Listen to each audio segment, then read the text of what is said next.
While I was working on something else, I had occasion to bump into the 1936 Olympic Games, and I need to say a little more about them and Jesse Owens, who famously won 4 gold medals there. Those Olympic Games would have been remarkable even without Jesse Owens. Adolf Hitler, Albert Speer, and Leni Riefenstahl saw to that.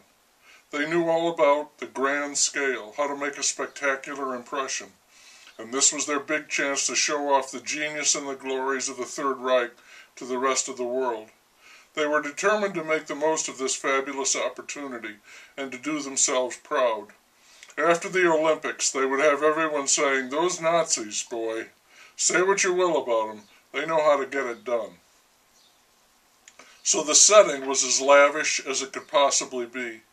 The star came as something of a surprise, although Owens was already well known and was favorably received by the German people. His story was typical of a young black man living in America. He was born in the South, very poor, rather sickly.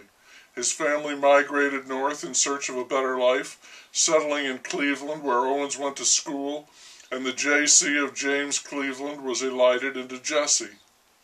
He grew into a natural athlete, gaining attention at the track and field events, and that was enough to earn admission to Ohio State. Admission was all he got. He had to work to pay for his tuition, and his housing was segregated. But he was in, and he could compete. He became a star. In 1935, in the span of 1 hour, he set 3 world records at a track meet. He obviously qualified for the U.S. Olympic team, but there was talk of a boycott because of Germany's aggression in Europe. Of course, there was no boycott. Owens went to Berlin and won his 4 gold medals in the 100 and 200 meter races, the long jump, and the 4x100 meter relay. The story goes that Hitler, wanting only Aryan victories, refused to meet with him. Owens himself told conflicting versions of this over the years, settling on the obvious choice in which Hitler plays the bad guy, but he also once did say, "Hitler never snubbed me. It was Roosevelt who did that."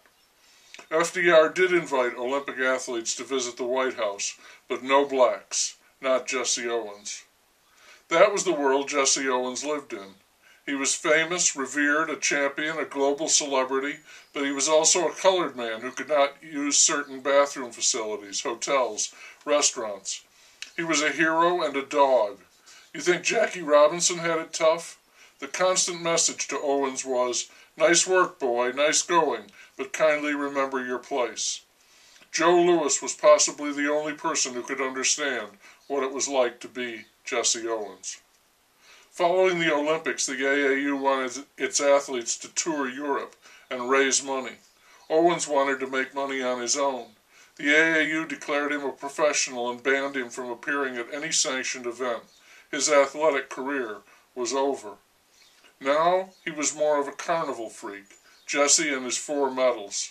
He made money by showing up and running alone, or racing against all comers, or running alongside a horse. He had to travel to do this and was away from his family most of the time.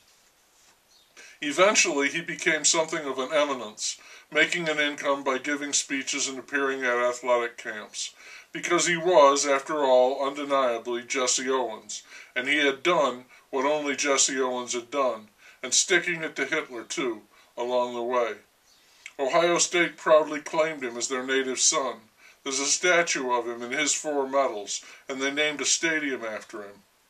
That name is still a stroke of lightning, even to people who were not alive when he did what he did, because of the magnitude of his achievement and the timing exactly where and when he did it, upsetting Der Fuhrer's magnificent party.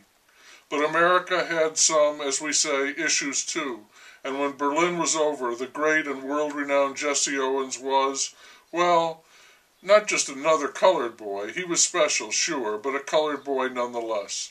A Negro. A nigger. Categories can be so confusing.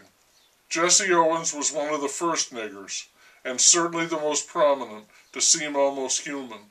Sometimes something didn't feel quite right about that.